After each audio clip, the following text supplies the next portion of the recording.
자, 그러면 이 두 번째 슬라이드는 조금 더 큰 얘기. 한국 무역을 둘러싸고 있는, 한국 경제를 둘러싸고 있는, 또는 한 나라로서 대한민국을 둘러싸고 있는 글로벌 경제의 어떤 주요 이슈가 되는 리스크 요인, 통상이라는 키워드, 공급망이라는 키워드입니다.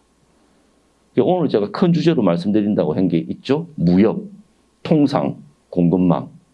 이게 언뜻 보면은 경제의 각각의 측면을 설명하는 서로 다른 영역으로 보이지만 이게 도미노 조각처럼 밀접하게 서로 연관되어 붙어 있는 내용들입니다. 하나가 넘어지면은 연달아서 영향을 받습니다. 러시아 우크라이나 사태가 우리나라의 무역 수지 적자에 직접적인 영향을 미친 것처럼, 그죠? 중국의 제로 코로나 정책이 우리나라의 대중국 수출 부진에 영향을 미친 것처럼 한두 개 지역에서 또는 한두 개 분야에서 나타나는 어떤 경제적인 현상이 우리 무역, 우리 경제 또는 나의 가처분 소득, 나의 실질 임금에도 영향을 미치는 글로벌 경제 시대에 우리는 살고 있다는 거죠. 자, 이제 통상이라는 단어, 공급망이라는 단어가 나한테, 우리 기업에게, 우리에게 어떤 영향을 미치는지 한번 보시자는 거죠. 내용은 좀 복잡하게 되어 있는데, 그죠? 저는 키워드 위주로 짤막짤막하게 설명을 드리겠습니다. 공급망이 왜 문제냐? 지금 공급망 리스크를 제일 크게 현안으로 생각하는 기업은 애플입니다. 아이폰, 그리고 테슬라입니다. 그죠? 전체적으로 아이폰은 중국에서 다 생산되잖아. 제로 코로나가 풀리면서 중국의 코로나 확진자 수가 늘어나면서 애플 아이폰 생산 공장에 직원들이 출근을 안 하네. 애플의 아이폰 출하량이 떨어지고 있네. 그럼 그 해당 월, 그 분기의 애플의 글로벌 매출이 떨어지네. 그럼 애플 주가도 떨어지네. 그럼 나는 애플 해외 주식 투자하면서 애플 주가 가지고 있는데, 주식 가지고 있는데 내 계좌가 펑크가 났네. 테슬라도 마찬가지예요. 테슬라는 일론 머스크가 그죠? 트위터 인수하고 이상하게 CEO 리스크 때문에 주가가 폭락해서 해외 주식 하시는 분들이 지금 곤란을 겪고 있는데, 열불이 나 있는 상황인데, 테슬라도 중국 공장에서 생산 다 하지 않습니다. 그죠? 그러니까 이제는 내가 투자한 그 글로벌 기업의 주가가 오르기를 바라면 중국에 있는 그 애플 공장에 출근하는 근로자가, 그죠? 아프지 않고 출근 잘하기를 기도해야 되는 상황이 됐다는 거죠. 그죠? 중국 애플 공장에 출근하는 왕하오 아저씨의 건강 상태가 나의 주식 투자에 직접적으로 영향을 미치는 시대가 됐다. 그거는 이제 어렵게 풀이해서 설명하면 공급망이라는 거죠. 공급망 리스크의 하나의 사례라는 거죠. 그래서 지금 애플도 지난주에 전격적으로 미국 내에서 좀 다 만들고 외국 기업의 아이폰 카메라 모듈이라든지 부품을 한국의 LG 이노텍이라든지 이런 기업들이 많이 공급을 했는데, 디스플레이 패널부터 자체 생산 비율을 높이겠다. 미국에서 만들겠다. 왜? 다 효율성을 따져서 전 세계 최적의 원가 절감 차원에서 하다 보니까 한두 군데에서 생산이 차질을 빚으니까 전체 생산 프로세스가 깨져 버리더라고요. 도미노 조각 하나 건드렸는데 빠바바박 다 넘어가는 것처럼 그 리스크를 깨달은 겁니다. 그래서 이런 공급망이라는 키워드는 또 다른 얘기로는 글로벌 밸류 체인 이야기도 있는데, 글로벌 밸류 체인이라는 거는 이렇게 효율적으로 이렇게 우리 생산 기지를 배치하고, 그죠? 해서 원가가 어떻게 절감되고 어디서 부가가치가 높아지느냐는 조금 경제학적인 관점에서 부가가치 개념인데, 공급망이라는 개념은 어떤 연관 검색어가 따라붙느냐. 공급망 이야기하면 그 다음 검색어는 리스크입니다. 리스크 매니지먼트의 차원에서. 단절되면 안 되는 거지 않습니까? 그죠? 단절되어서는 안 되기 때문에 어떻게 효율적으로 짤까.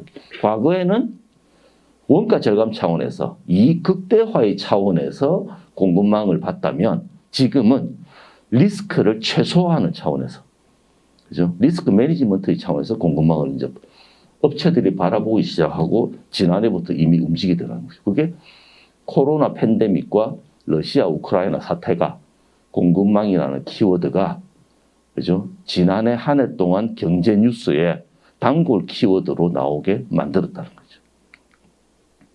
이런 사례들입니다. 제가 일일이 열거하지 않더라도 이런 사례들입니다. 지정학적 분쟁이라든지 전쟁이라든지 그게 화산 폭발이 될 수도 있고 지진이 될 수도 있고, 그죠? 별별 사건 사고가, 그죠? 특정 기업, 특정 제품, 또 나의 일상생활에도 영향을 미치는, 그죠? 공급망 리스크의 일상화, 그죠? 전체적인 중국 경제의 성장이 계속 이어지면서 중국이 이제는 제조 강국이 되면서 글로벌 어떤 공급망 체계에서 중국의 비중이 갈수록 높아지고 있습니다. 중국의 비중이 갈수록 높아진다는 말은 동전의 양면, 차이나 리스크도 그만큼 높아진다는 거죠. 중국에서 어떤 일이 터지면 그 전 세계 기업이, 전 세계 국민이 영향을 받는 시대가 되거든요. 그죠? 저희가 최근에 중국 리스크라든지 어떤 외교 통상, 외교관 출신은 좀 적나라하게 말씀을 하시더라고요. 중국이라는 나라의 속성은 아주 고약한 친구, 변덕스러운 친구, 친구긴 친구인데, 그죠? 성격이 좀 이제 착착착 변덕스러운 친구. 참 상대하기 힘든 까다로운 성격의 친구. 전 세계인들이 느끼고 있습니다.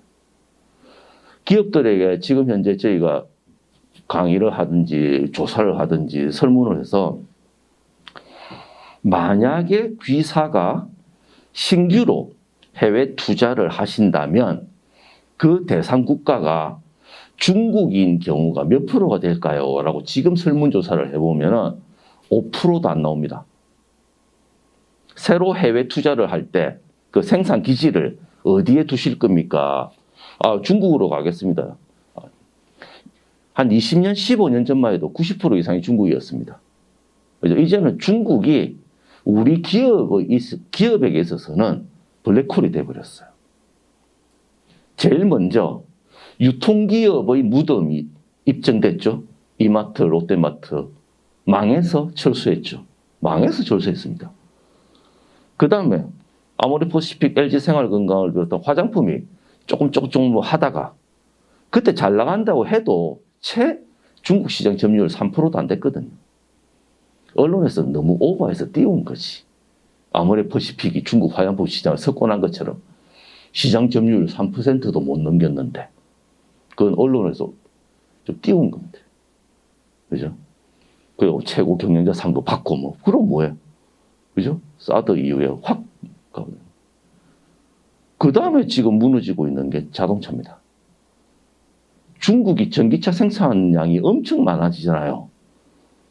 현대차 중국 공장 지금 가동률 형편없습니다. 한국의 대중국 수출이 부진한 이유도 자동차 부품이 안 나가.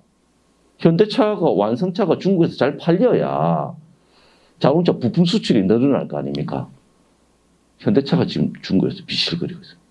안 팔립니다. 큰일 났습니다. 그 다음에 지난해부터 불거진 게 뭡니까? 삼성전자 갤럭시 폰이 안 팔립니다. 중국에서. 존재감이 없습니다. 시장 점유율이 투투투투. 팔릴 수 있는 게 없다는 거지, 이제 중국에서. 왜? 중국의 제조 기반이 다 올라와 버렸다는 거예요. 드론이라든지 이런 분야로 더 앞서가 있죠. 그죠? 뭘 팔아야 되느냐, 중국에서. 중국에 가 있는 기업들도 이제는 철수해야 돼? 동남아 다른 지역으로 이전해야 돼? 이런 전략을 짜고 있습니다. 첫 번째 전략, 엑시트 차이나. 중국에서 탈출하는 거. 이제 못 해먹겠다. 중국 토종 기업에 경쟁에서도 밀리고, 그래서 야반 도주한다, 포기한다. 첫 번째, 엑시트 차이나. 그죠? 두 번째는 조금 여유가 있는 기업 같은 경우에는 차이나 앤드 더 모어를 생각합니다. 중국에 있는 공장은 그래도 중국 내수용으로 물건을 생산해서 납품하는 걸로 하고 신규 투자는 인도네시아, 폴란드, 베트남 쪽으로 간다. 그건 좀 여유가 있는 기업은. 세 번째 이제 전략은, 선택은 아예 인 차이나. 나는 이제 한국 기업이라고 표시 안 내고 합자법인 지분율 중국 사람한테 51% 이상 주면서 그냥 중국 기업 할래, 이제. 내수 시장이라도 뭐 좀 할래. 한국 기업 이제 프리미엄 없어졌어, 중국 시장에서. 엑시트 차이나를 할 것이냐, 차이나 앤드 더 모어를 할 것이냐, 아예 인 차이나를 할 것이냐. 선택을 강조받고 있는 시기입니다. 그런 기업들이 지금 베트남으로 넘어갔어요. 그럼 지금 중국 다음에 미국 다음에 베트남이 우리나라 세 번째 수출 국가가 됐습니다. 삼성전자 때문입니다. 삼성전자 갤럭시폰 거의 중국에서 베트남에서 다 생산하기 때문에. 됐는데 베트남도 지금 업체들 이야기에서는 쉽지 않다, 힘들다 이야기가 나옵니다. 우리와는 법률, 문화, 정치, 사회, 환경이 다른 공산주의 국가이기 때문에 다른 베트남에 가 있는 기업들도 쉽지 않다는 이야기가 벌써 나오고 있습니다. 베트남 리스크 이야기도 같이 나오고 있다는 거죠. 이게 뭐 별별 이슈가 같이 다 엮여서 우리의 전체적인 환경을 좌우하는 시대가 돼버리고 있다는 거죠. 대중국 수출 비중은 꾸준하게 이렇게 높은데 이게 대중 수입 비중 높은 게 우리만 대중국 리스크가 있는 게 아니라 전 세계 다른 나라들도 마찬가지 현상이라는 거죠. 글로벌한 관점에서 전 세계 대다수의 국가들이 전부 다 차이나 리스크를 이야기하고 있는 시대. 중국에 진출해서 낮은 인건비로 생산을 잘해서 돈을 벌어 놓은 것까지는 좋은데 이제는 아니더라는 거지. 그죠? 제가 경제학자는 아니지만 경제학 원론에 보면 효용 체감의 법칙 쭉 올라갔다가 그죠? 배가 어느 정도 부르면은 아무리 맛있는 불고기라도 안 먹어지는 것처럼 그죠? 떨어진다는 거죠. 그래서 전체적으로 우리나라 수출입에서 중간재, 우리나라가 원자재라든지 원료라든지 이게 생산되지 않는 국가이기 때문에 중국으로부터의 중간재 수입 비중이 갈수록 높아지고 있고 그게 안 떨어지고 있더라는 거죠. 이게 우리나라 수출의 부가가치하고도 연결이 되는 겁니다. 이 제품을 예를 들어 $100에 팔아가지고 그 $100가 그대로 내 손에 남아 있어야, 그죠? 그게 내수 경기에도 좋고 국내 경기에도 좋아지는데 이게 상당 수의 부품이 중국산에 의존하고 있으면은 $100 벌어들여가지고 $70, $80를 중국 업체한테 줘야 되면은 부가가치율이 그만큼 떨어지는 거죠. 빚 좋은 개살구밖에 안 된다는 거죠. 그게 지금 이제 한국 무역의 어떤 또 다른 하나의 화두, 그죠? 해결해야 될 과제가 되고 있는 상황입니다. 그래서 공급망 컨트롤 타워라든지 해외 자원이라든지 공급망을 고도화한다든지 이런 이슈들이 계속적으로 이제 부각이 되고 있는 상황이죠. 공급망이라는 키워드 하나가, 그죠? 저 멀리 있는 국가의 특정 기업에서 그 생산 현장에서 발생된 문제가, 그죠? 우리나라 수출 산업에 직접적인 영향, 나의 삶에 직접적인 영향을 미치는 글로벌화의 시대에 우리는 살고 있다는 거죠. 그죠? 아까 애플 사례를 들어서 말씀드렸듯이 이제는 경제 안보, 그죠? 지속 가능성, 회복력 이런 관점에서 이제 보고 있다는 거죠. 각 나라마다 중국을 배제한다. 중국은 쌍순환 전략, 그죠? 쌍순환 전략. 중국은 어떻게든 버티는 게 전 세계가 중국에 의존하는 지금 현재의 어떤 제조업 공장 중심의 구조를 중국은 계속 가져가려고 하는 거죠. 그래야 중국의 파워가 영향력이 그만큼 높아지는 거니까. EU 같은 경우에도 유럽도 지금 중국을 견제하는 그런 이야기를 많이 하고 있습니다. 요거는 표로서 각국의 정책이라든지 기업들의 현황, 그죠? 아까 제가 말씀드린 엑시트 차이나의 사례들입니다. GVC 해체 이런 내용들은 이제 참고로 간략간략하게 넘어가겠습니다. 마지막으로 남아있는 키워드가 이제 통상이라는 겁니다. 지난해 경제뉴스에 많이 나왔던 게 IRA, 인플레 감축법에 따라서 우리나라 전기차가 미국에서 생산을 안 하기 때문에 보조금을 못 받는다. IPEF라고 뭐 인도 태평양 경제 프레임워크. 뭘 그래 복잡한 영어 약자들이 많이 나오는지. 그죠? 국제 뉴스라든지 경제 뉴스를 보면. 근데 이게 합종 연횡이 이루어지는 겁니다. 어떠한 합종 연횡이냐? 과거 트럼프 행정부 시절에 미국은 그냥 중국에 대한 견제를 좀 무지막지한 원시적인 방법으로 했습니다. 그냥 뭐 펀치 날리는 옛날에 복싱 하듯이 펀치 날리는 식으로 했는데 온화한 할아버지처럼 보이는 바이든 대통령 시기에 지금 미국 행정부는 더 세련되게, 더 치밀하게, 더 때렸다는 표시도 안 나게, 멍도 들지 않게 고문하는 방식으로 중국을 옥죄이고 있습니다. 이게 더 기분 나쁜 게 이렇게 때리는 게 아니라 보이지 않는데 이렇게 꼬집고 막 이러면 진짜 뭐 기분 나쁘거든요. 축구에서도 뭐 코너킥 할 때 공격수 수비수가 뭐 옷 그릇 당기고 뭐 이런 거 하지 않습니까? 치열하게 지금 물밑 싸움이 벌어지고 있는 상황입니다. 미국이 일방적으로 지금 중국을 공격하는 거죠. 그죠? 군사적으로. 그죠? 앤드 경제적으로. 그래서 인도 태평양 구상이 어떻다.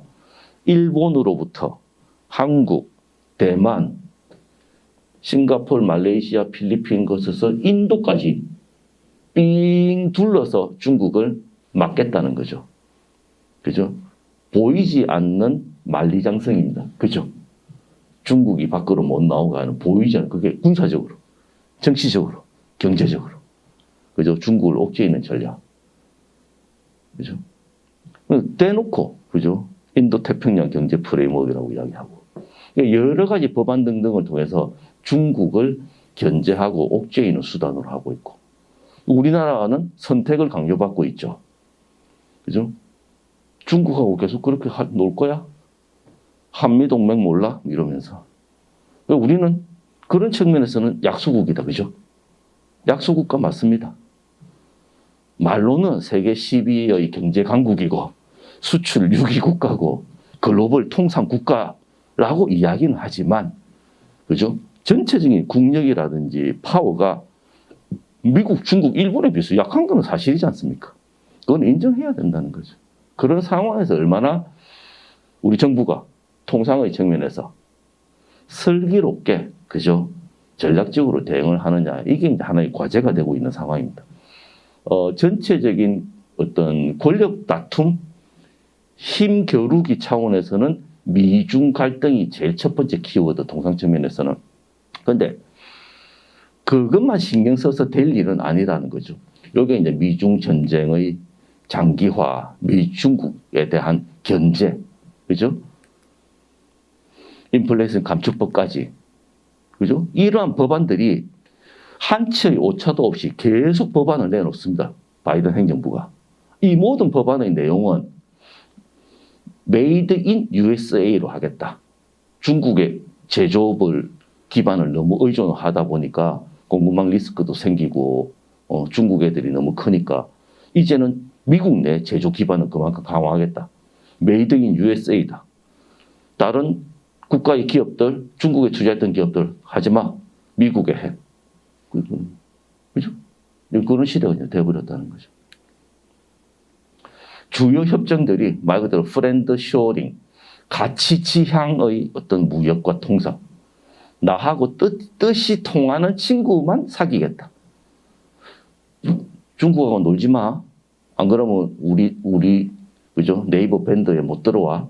그죠? 중국하고 사귀지 마. 친하게 지내지 마. 그죠? 카톡 차단해. 중국하고는 이제 그런 논리입니다. 그죠? 인도태평양 경제 프레임워크를 아까 말씀드렸고 등등등등의 내용이 있는데 이것만 해도 미국의 대중국 견제에 따라서 우리 기업들, 우리 정부가 어떤 스탠스를 취해야 되지 이것만 해도 머리가 아픈데 이제는 통상이라는 분야와는 전혀 연결고리가 없었던 일반적인 용어들이 통상의 분야에 들어와 버립니다. 계속 이야기 나오는 기후, 그죠? 탄소 중립 이야기, 인권, 그죠? 노동. 이런 이슈들이 통상 이슈에 다 들어옵니다. 그러니까 기업 경영을 하는 입장에서는 이제는 이런 것들에 대한 대비를 하는 행정 비용이 엄청나게 늘어날 수밖에 없다는 거지. 그죠? 엄청나게 늘어날 수밖에 없어요. 예를 들어서 지난해 6월 달에 미국이 신장 위구르 강제노동 금지법을 발의를 했습니다. 뭐냐? 중국이 신장 위구르 지역을 탄압하고, 그죠? 하기 때문에 신장 위구르 지역에서 생산된 제조 물품은 수입 금지. 그죠? 그쪽에 이제 면직물이라든지 면화라든지 이런 것도 많은데 수입 금지. 자, 그러면 중국은 어떻게 대응하느냐? 중국을 견제하고 이래 하더라도 우리 미국도 태양광 설비를 많이 하거든요. 뭐 신재생 에너지, 태양광 패널 이렇게 많이 하는데 태양광 패널에 필수 원재료가 또 있을 거 아닙니까? 그게 중국에서 생산되거든요. 그러면 중국에서 태양광 패널의 부품을 생산하는 업체가 신장 위구르 지역에도 만약에 공장이 있을 거 아닙니까? 그죠?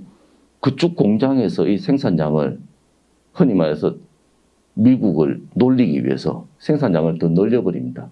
미국은 태양광 패널을 설치하기 위해서는 중국으로부터 그 부품을 수입해야 되는데 신장 위구르 지역에서 생산한 건데 너 안 사갈 거야? 그럼 미국이 발전을 못 하는데 태양광 발전을 못 하는데 그죠? 흔히 말해서 시쳇말로 편하게 말씀드려서 미국 엿먹으라는 식으로 그죠? 우리가 이렇게 나오면 미국 너희들도 골치 아플 걸 이래 나오는 겁니다. 그죠? 그 법을 적용하자니 핵심 부품을 수입하지 못하는 경우가 발생하는 거예요. 그죠? 중국은 그렇게 해서 버티기 전략으로 나가는 거죠. 그죠? 환경, 노동, 인권 이런 이야기가 앞으로 일반 생활 문화 뉴스가 아니라 경제 뉴스로 계속 나오게 되는 시대가 지금 시대다. 그래서 신통상 질서라고 하고 신통상 규범이라고 이야기해요. 또 디지털 이야기까지 뭐 네이버라든지 카카오 플랫폼 기업들 데이터 문제라든지 노동 그죠? 노동 문제 등등도 계속 나타난다는 거죠. 예를 들면은 올해 구체화되고 내년 내후년부터 이야기 나올 유럽 같은 경우에 공급망 실사법이 있습니다. 공급망 실사법. 한국의 LG전자가 냉장고, 에어컨, 세탁기를 만들어서 유럽에 수출을 합니다. 그럼 일반적인 수출이지 않습니까? 그런데 그 공급망 실사법에 따르면 LG전자가 모든 부품과 원재료를 다 생산하는 건 아니지 않습니까? 협력업체가 있을 거 아닙니까? 그런데 1차 협력업체, 2차 협력업체, 3차 협력업체가 있을 거 아닙니까? 어느 기업으로부터 부품을 공급받았는지 그 이력 관리 있죠. 이력 관리 내역서를 다 내놔라는 겁니다. 이게 공급망 실사법입니다. 실제 조사하겠다는 겁니다. 그런데 거기에 3차 협력업체 중에 하나가 냉장고, 창문, 도어 개폐하는 그 쿠션 역할을 하는 고무 패널 이런 게 몰랑몰랑한 패널이 있는데 그게 중국의 신장 위구르 지역에서 생산된 그 공장에서 가져온 그 고무 패널이야. 그러니까 그거 하나 때문에 대유럽 수출이 전면 금지가 막혀버립니다. 보겠다는 것이. 환경, 인권, 노동 이 기준으로 어느 하청업체로부터 협력업체로부터 가져왔는지 꼼꼼하게 내역서 다 내놔라. 그거 증빙하는 게 또 다른 행정 비용이 됩니다. 그죠? 이제 그런 시대가 돼버렸다는 것이. 탄소 국경 조정 제도는 생산할 때 탄소 얼마나 생산했는지 그것까지 찾아내겠다는 겁니다.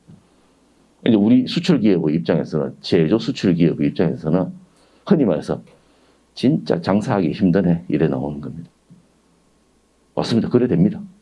준비해야 됩니다. 그렇게 갑니다. 그래도 우리 기업들은 제가 조사를 하고 취재를 하고 만나보니까 우리가 흔히 아는 글로벌 기업들, 우리나라의 글로벌 수출 기업들, 현대, SK, 삼성 이런 기업들은 우리 국민들이 생각하시는 것보다 우리 기업들은 훨씬 강하고 경쟁력이 있더라는 거죠. 저는 진짜 고마움을 느낍니다. 저도 한 국민의 입장에서 그 기업들이 달러화를 그렇게 벌어들여서 나라 경제에 기여하니까, 그죠? 저도 회사에서 급여가 나오는 거 아닙니까? 무역 지원 기관에 속한 저도 다 연결돼 있더라는 거죠. 삼성, 현대, SK가 찌그러들면은 제 월급도 깎일 수 있습니다. 제 고용 안정성도 흔들릴 수 있습니다. 다 연관되어 있더라는 거죠. 무역이라는 단어, 공급망이라는 단어, 통상이라는 단어.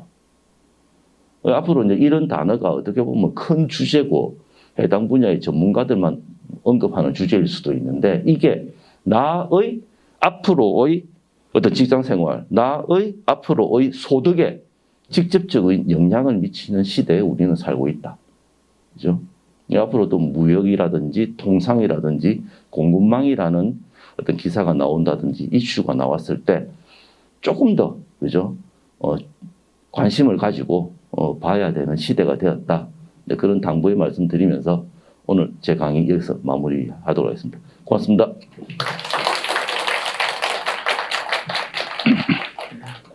이제 항상 보면 어떤 전망에는 양극단이 있지 않습니까?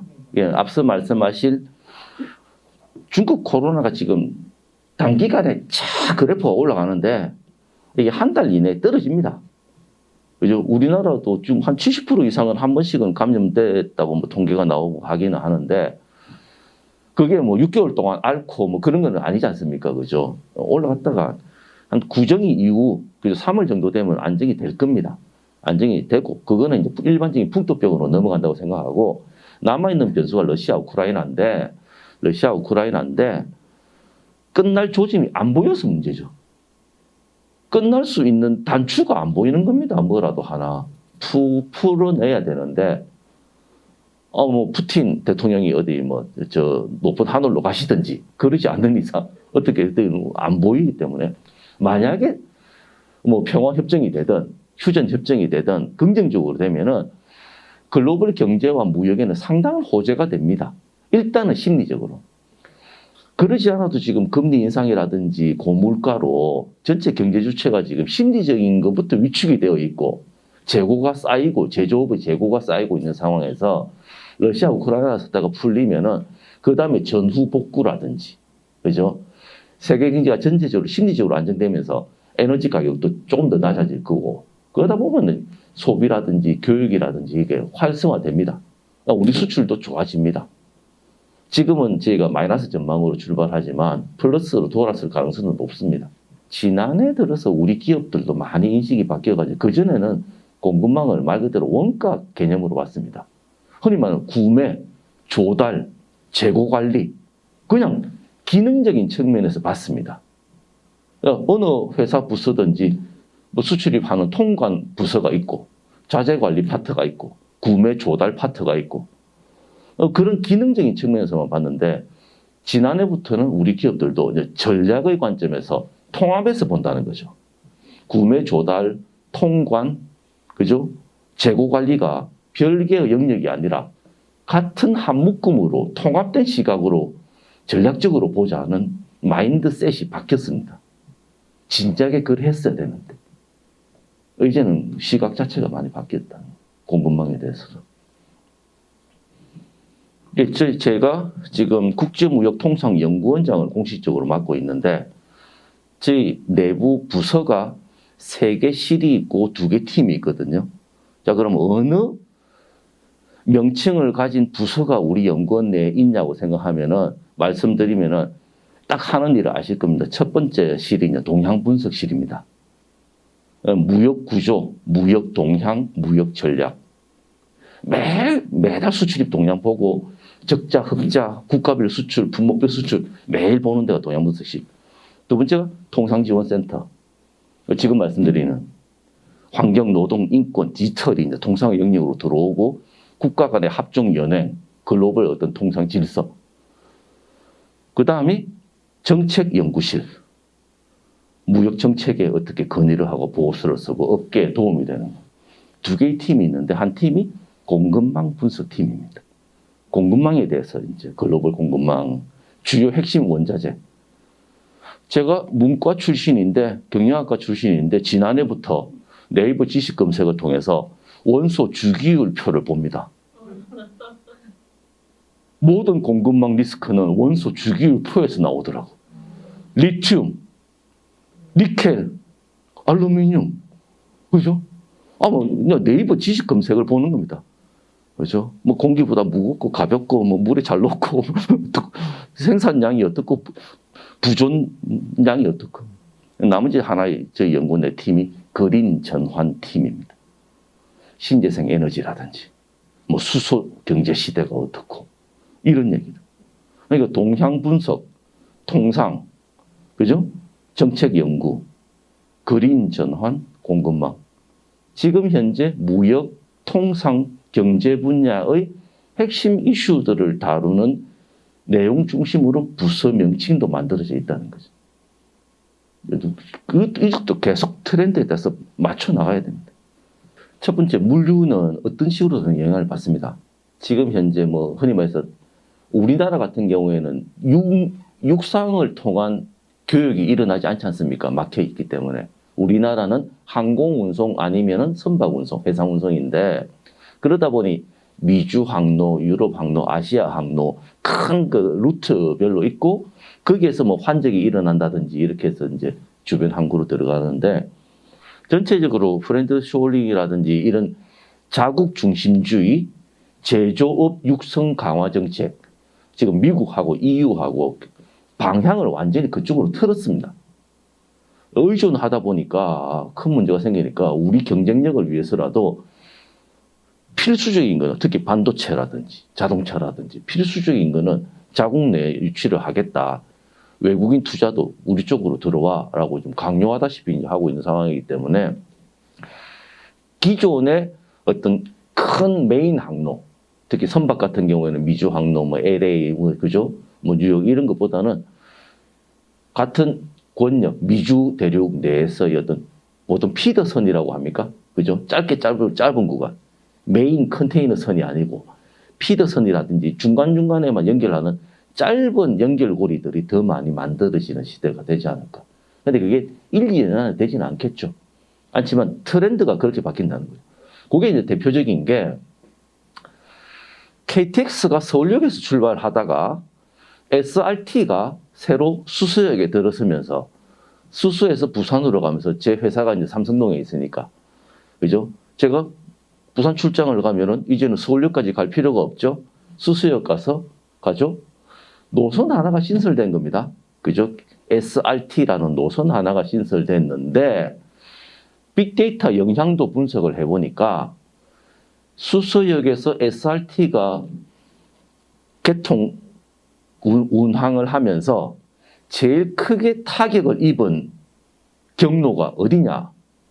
성남, 부산 고속버스 노선이더라고요. 제가 지금 집이 분당이기 때문에 서울역 가는 게 귀찮으면은, 아이고, 시간 이래저래 따져보면은 뭐 그렇게 차이 안 나는데, 성남 고속버스 터미널 가서 고속버스 타고 부산 내려갔거든요. 그죠? 근데 SRT가 생기니까, 그래도 성남 버스 터미널 운영 안 돼가지고 지난해 연말에 폐쇄하고 뭐 임시 정류장만 놔두고, 요 사례가 통상 국가 간의 어떤 합종 연행 이런 게 앞으로 5년, 10년 후에 물류 노선 글로벌 물류 흐름에도 영향을 미칠 수 있다는 거죠. 그죠? 같이 맞물리기 때문에. 두 번째로 이제 말씀 주신 통계 관련 이야기입니다. 제가 뭐 저희 무역협회에 또 무역 아카데미가 있어가지고 대학생 교육이라든지 대졸 미취업자 뭐 무역 마스터 과정 다양한 형태로 이제 특강도 하고 교육을 많이 하는데 이제 우스갯소리로 그 말씀을 드립니다. 아까도 잠시 말씀드렸지만은 주식 투자를 하시라는 말이 아니고, 그죠? 주식 투자를 해야 됩니다라는 말이 아니라 나의 경제 감각을 한 단계 업그레이드 시키기 위해서라도 네이버 정권 사이트는 수시로 들어가서 보실 필요가 있습니다. 라고 말씀드립니다. 자, 그러면 큰 이야기부터 해볼게요. 통계 수치, 어떤 경제 지표, 이런 것들이 나한테 어떤 도움이 될까? 나의 부가가치에 어떤 도움이 될까? 제일 크게 제가 보시라고 하는 통계 지표는 OECD라는 경제협력개발기구입니까? 그죠? OECD, 그죠? OECD에서 매번 OECD 경기 선행 지수를 내놓습니다.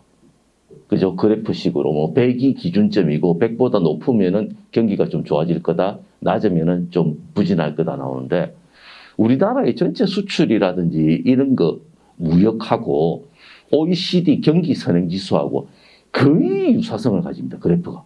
각도가, 높낮이가. 여기 말 그대로 이거는 동조화되어 있다고 볼 수 있죠.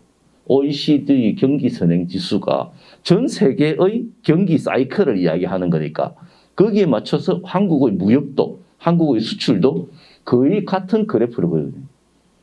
지난 30년치를 보니까. 그죠?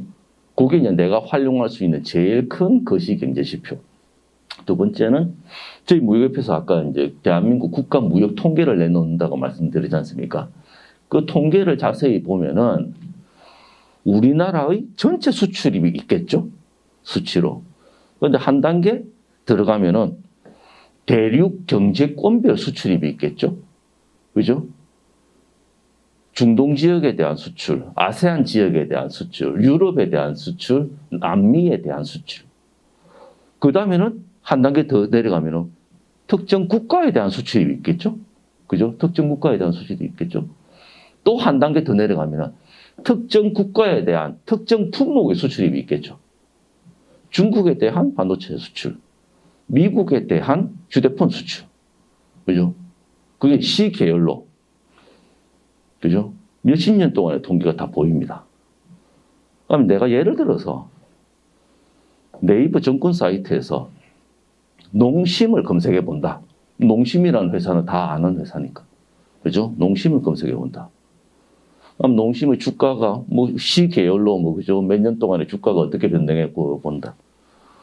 그러면 농심이 주력으로 생산하는 게 이제 뭐 식료품 분야, 식품 분야, 그죠? 라면 분야다. 그러면 라면에 대한 HS 코드를 알아가지고, 그죠? 한국의 미국에 대한 라면 수출입 동향을 지난 5년치를 한번 보자는 거죠. 그죠? 그래프도 나올 거 아닙니까? 그죠? 엑셀로도 다운받을 수 있고, 그래프로 보면서 재미삼아 수출 그래프와 농심의 주가 그래프를 한번 겹쳐보세요. 유사성을 찾을 수 있는지. 그러다 보니까 어느 특정 기업, 특정 품목은, 그죠? 유사성이 상당히 높은 거라. 그죠? 자, 그러면 대한민국 무역 통계만 잘 보면 내가 부자 될 수 있습니다. 짜잔. 그죠? 그죠? 지난 30년간, 20년간의 통계를 꼼꼼하게 재미삼아 봤는데 그래프를 합쳐보니까 거의 유사해. 이거다, 이거다. 아까 제가 쑥 지나가면서 말씀드렸죠? 한국 무역 통계가 공식적으로 발표되면 제일 먼저 다운로드 받아가는 분들이 증권사 애널리스트라. 그분들 제대로 주가 전망을 해야 될 거 아닙니까? 그럼 매출액 영업이 제대로 전망해야 될 거 아닙니까? 왜 무역 통계를 가져갑니까? 내수시장이 작기 때문에 우리나라의 큰 기업들은 전부 다 매출이 80% 이상이 수출로 이루어지기 때문에 그 기업, 그 아이템 품목의 수출 실적과 전망을 잘해야 주가 전망도 잘할 수 있거든. 자, 그 말은 유사성이 있다는 걸 증권사 애널리스트들이 알고 있다는 말 아닙니까? 그걸 다운로드 받아간다는 거는 물론 저는 주식에서 돈은 못 벌었지만 그죠? 동조화되어 있습니다. 부자 되는 방법 쉽습니다. 무역 통계만 꼼꼼하게 잘 보시면 됩니다. 저는 막상 클릭할 때는 감정이 개입되기 때문에 이상하게 지릅니다. 분석은 잘 해놓고. 막상 클릭할 때는 딴 주식을 클릭하고 있더라고요. 계좌 잔고를 보니까 딴 주식이 들어가 있더라고요. 그래서 그런 감정에 흔들리는 걸 막기 위해서 글로벌 무역물리학과 입학해서 공부를 해요. 근데 실제적으로 통계 특히 예, 아니면은 일반 뭐 내가 앞으로 창업을 꿈꾸고 있다, 사업을 꿈꾸고 있다 하면은 여러분들이 자주 쓰시는 댁에서 가지고 계신 노트북이라든지 데스크탑에 뭐 크롬 뭐 절개찾기 있지 않습니까? 대한민국 통계청을 절개찾기 모음에 넣어놓고 심심할 때 들어가서 아무거나 클릭해 보십시오. 대한민국의 모든 경제, 사회 지표가 다 들어가 있잖아요. 통계청에. 주택가격 지표도 들어가 있고 고용, 생산, 노동, 소매, 판매, 소비, 건설 모든 정보 다 있거든요. 통계청 정보만 절개찾기 해놓고 심심할 때 클릭하는 겁니다. 그리고 이제 거기에서 이제 통계의 착시에서 벗어나는 것 중에 하나가 지금 이제 한국무역통계는 우리나라 관세청에 수출 신고된 한국에서 아웃바운드로 나가는 거지 않습니까? 근데 이것만 가지고 다 내가 파악했다고 말할 수 없는 게 현대자동차 같은 경우에 자동차 전체 생산의 딱 50대 50이 국내 생산, 해외 생산이거든요. 그죠? 삼성전자는 최신 휴대폰은 거의 전량 베트남 공장에서 생산되기 때문에 전체적인 무역 규모, 수출 금액을 가지고 한국 수출이 계속 늘어나지는 않을 겁니다. 지금 수출이 합쳐서 1조 4천억 달러 정도 되는데 이게 글로벌 경제가 좋아진다고 해서 2조 달러가 되고 세계 무역 3위가 되고 안 됩니다. 왜? 그만큼 해외에서 다이렉트로 나가는 게 많기 때문에 한국으로부터 나가는 수출은 그만큼 늘어나지 않을 겁니다. 그죠? 그거는 전제를 하셔야 된다. 그러니까 국내 무역 통계만 가지고 그 기업을 그 한국 무역의 건강도를 내가 완전히 파악했다고는 말하지 못한다는 거죠. 전체적인 추이를 파악하는 거고. 그죠? 지금 전기차 배터리 같은 경우에는 배터리 무게가 워낙 많이 나가기 때문에 물류비를 아끼기 위해서 거의 다 지금 체코하고 폴란드 쪽에 다 나가 있잖아요. LG 에너지 솔루션. 미국도 나가야 되고. 왜냐면 최종 완성차 조립 공장 옆에 가야 되기 때문에. 그건 한국의 수출 실적으로 안 잡힙니다. 그죠? 그죠? 폴란드의 대독일 수출 실적으로 잡히고 그래 되는 거죠. 그죠? 베트남의 대미 수출로 잡히는 거죠. 그렇죠. 그래서 이제 무역 수지보다는 경상 수지를 봐야 된다. 이야기 나오는 게 이제 그런 것들이고. 이제 그거까지 다 봐야 이제 완벽하게 파악을 할 수가 있다는 거죠. 감사해요. 고맙습니다.